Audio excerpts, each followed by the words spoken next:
Greetings, friends. Salut les amis. Aujourd'hui, nous examinons une question très importante. Qu'est-ce que la réalité? En particulier, la réalité en ce qui concerne notre salut. Certains disent qu'il existe quelque chose appelé « réalité de l'amour ». Il est important que nous comprenions que le véritable amour, la véritable réalité de l'amour, ne vient que de Dieu et qu'il est défini dans sa parole.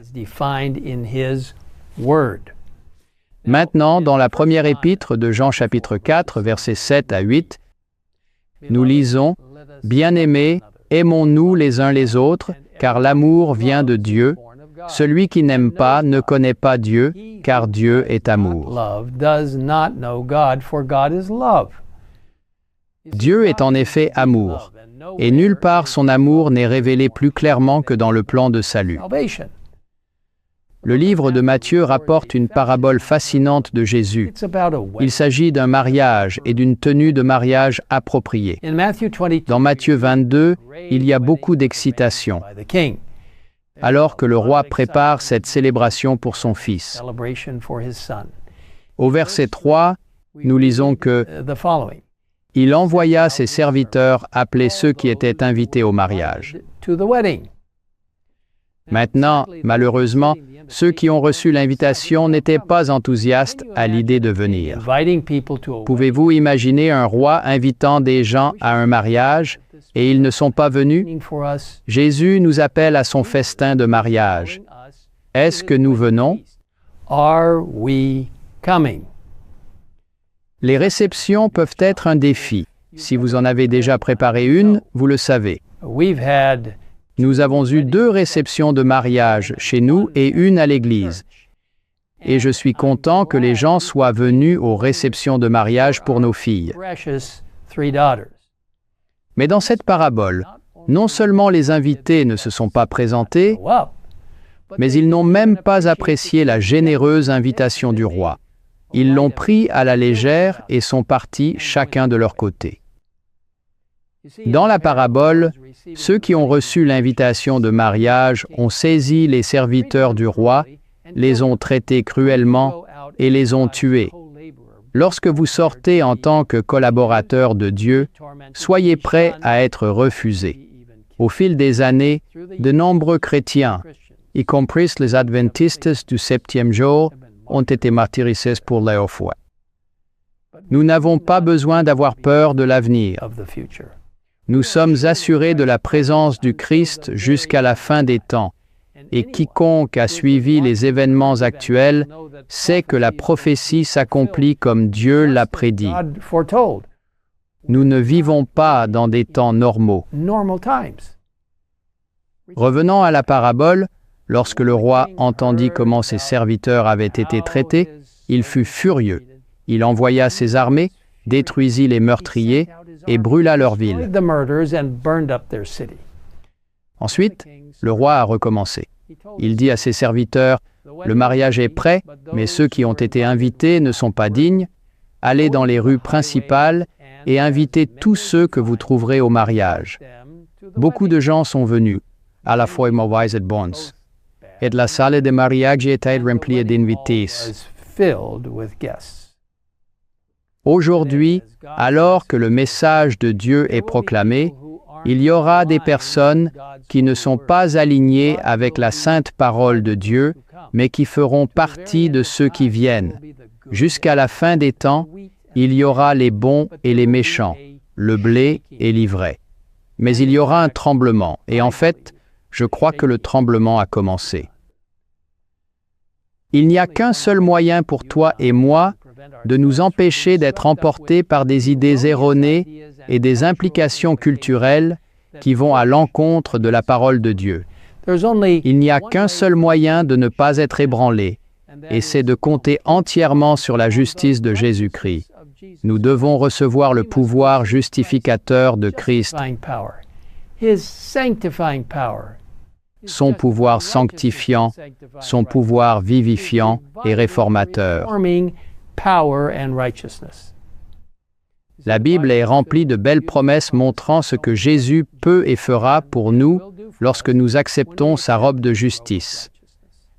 À tous ceux qui l'ont reçu, à ceux qui croient en son nom, il a donné le pouvoir de devenir enfants de Dieu.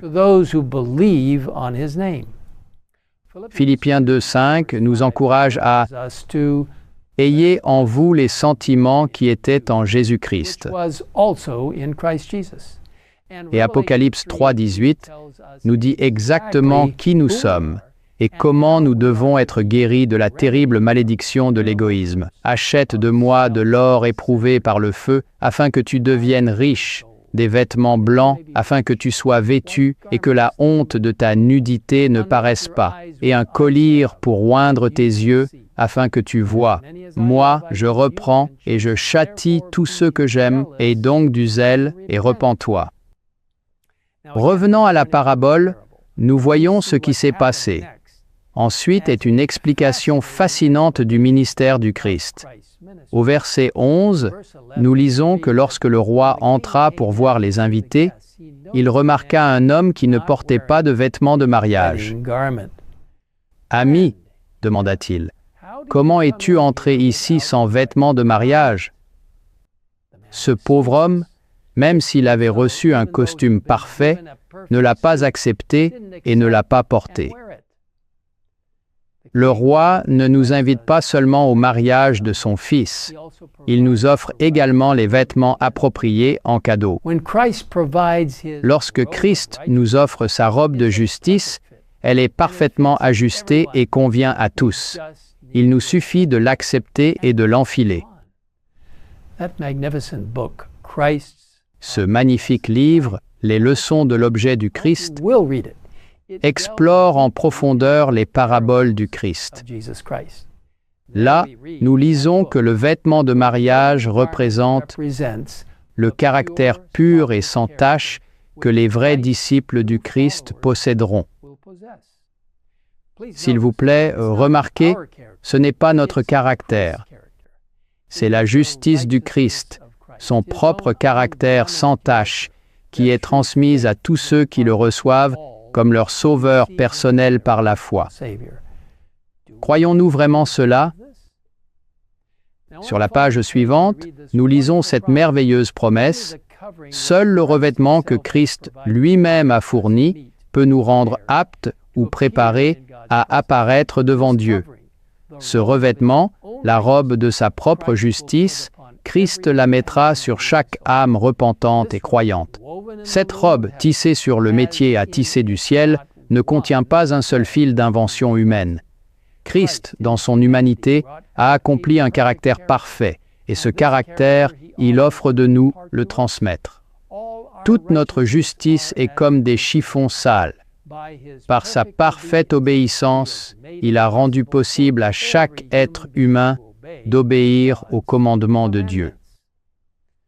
Ne tombez pas dans le piège que les gens tendent lorsqu'ils disent « Il n'est pas possible de respecter les commandements, il n'est pas possible de mener une vie parfaite. »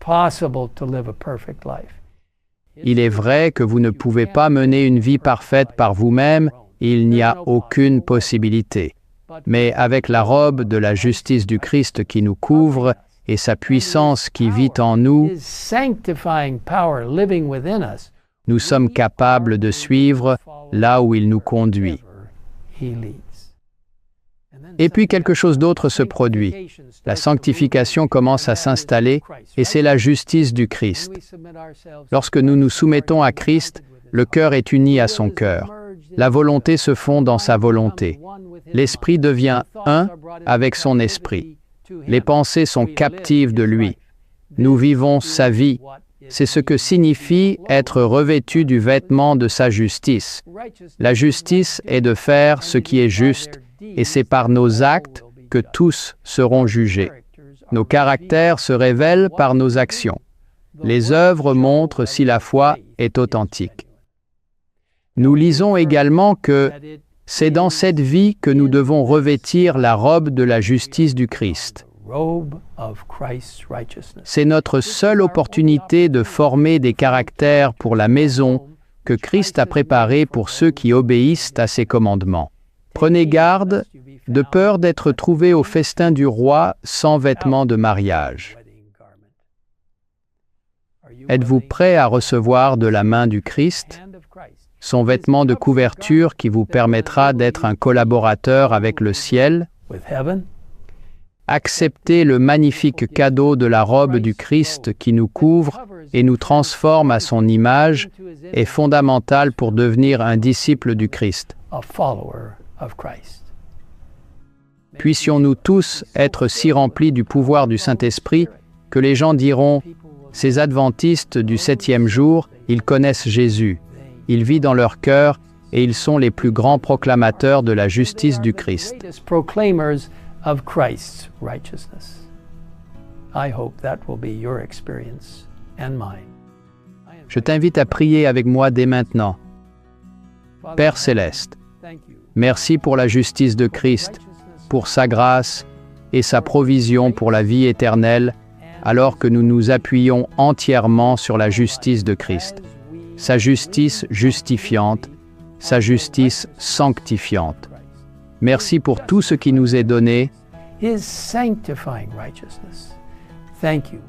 pour avoir la vie éternelle grâce à l'amour merveilleux, la grâce et la puissance de Jésus-Christ.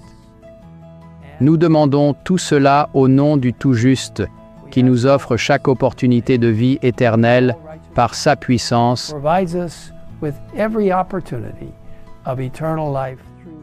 et c'est notre Seigneur et Sauveur, Jésus-Christ. Amen. Amen.